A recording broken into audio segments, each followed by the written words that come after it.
விஜய் சாருக்கு உங்களுக்கு இருக்கக்கூடிய ரிலேஷன்ஷிப் இட்ஸ் ஆக்சுவலி எங்கேயோ ஆரம்பிச்சு எங்கேயோ போகுது மாஸ்டர். குஷி, ஷாஜகான், தமிழன், உதயா, தலைவா, ஜில்லா, போக்கிரி, வில்லு, துப்பாக்கி, சர்க்கார். இல்லை இன்னைக்கு வந்து நிறைய படத்தில் வந்து இப்போ வந்து பாட்டு கம்மியாக இருக்குது.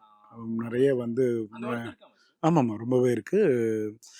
ஏன்னா இப்போ வந்து டைரக்டர்ஸ் வந்து ஸ்கிரிப்ட் பண்ணும் போதே வந்து இப்படி தான் இருக்கணும்.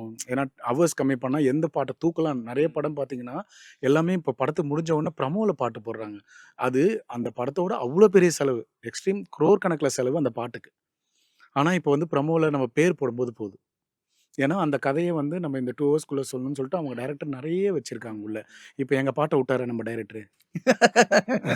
புரியுதுங்களா? அப்படி ஸோ அது ஆனால் அது தேவைப்படுது. ஆனால் அவர் என்ன ப்ரூஃப் பண்ண நினைக்கிறாருன்னா, he is going to direct next movie. என்னோட டேலண்ட்டை ஏன்னா இவ்வளோ மினிட்ஸில் நான் இதை பண்ண முடியும்னா, அவருக்கு வந்து ஷோரீலாம் போய் பண்ணும்போது இஸ் குட் அப்படின்னு நம்ம அடுத்த ஆப்பர்ச்சுனிட்டி போகும்போது அதை எடுத்து பண்ணுறாரு. It's good way. இதே மாதிரி தான் படத்தில் போகும்போதும் சபரீஷ்கிட்டே நாங்கள் சொல்லுவோம், அப்பா படத்தில் போகும்போது பாட்டுக்குன்னு ஒன்று வைப்பா, பாட்டும் வை. இப்போ ஏன்னா நான் மில்டன், நம்ம டைரக்டர் மில்டன்லாம் நாங்கள் வந்து காதல் படத்துலேருந்து 10 கோலி சோடா எல்லாம் பார்த்தீங்கன்னா பாட்டு போகிற இடத்துல ஆடுவோம். அதாவது டான்ஸுன்னு இருக்காது, பாட்டு போயிட்டே இருக்கும். நடுவில் பொண்டாட்டி நீ பொண்டாட்டி நான் பாட்டு ரோட்டில் ஆடுன்னு இருப்பேன். ஆனால் கதை வேறு ட்ராவல் பண்ணியிருக்கோம்.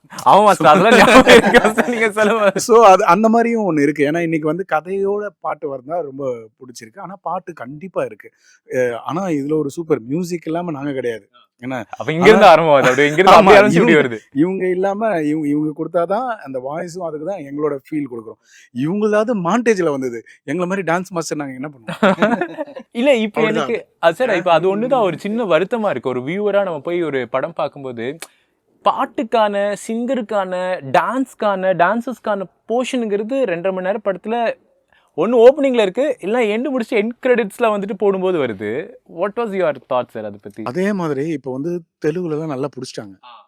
நாட்டுன்னு அதாவது பாட்டுக்கு சண்டை இதுதான் ஃபர்ஸ்ட். அப்புறமா அதில் ஒரு எமோஷன்ஸ், அது ஒரு ஃபைட்டு, அது கமர்ஷியல். இன்றைக்கும் அது ஜெயிக்குது. இதே மாதிரி கில்லி தூள் அப்படிலாம் திருப்பியும் வந்தால் திருப்பியும் ஜெயிக்குது. ஏன்?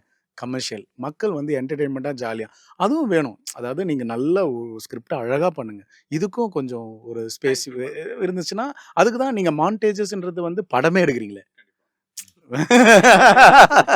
படமே எடுக்கிறீங்களே, படத்துல பாட்டுக்குள்ள ஏன் உள்ள வரீங்க? படமே எடுக்கிறீங்களா, அப்புறம் அதுல மாண்டாஸ் எடுக்கிறீங்க. Correct master. ஸோ அந்த பாட்டும் அவங்களுக்கு இன்னும் பத்தல, அந்த 2 ஹவர் இதுன்னு பத்தல, அதனால அது உள்ள வராங்க. அப்படியும் ஜெயிக்குது படம்.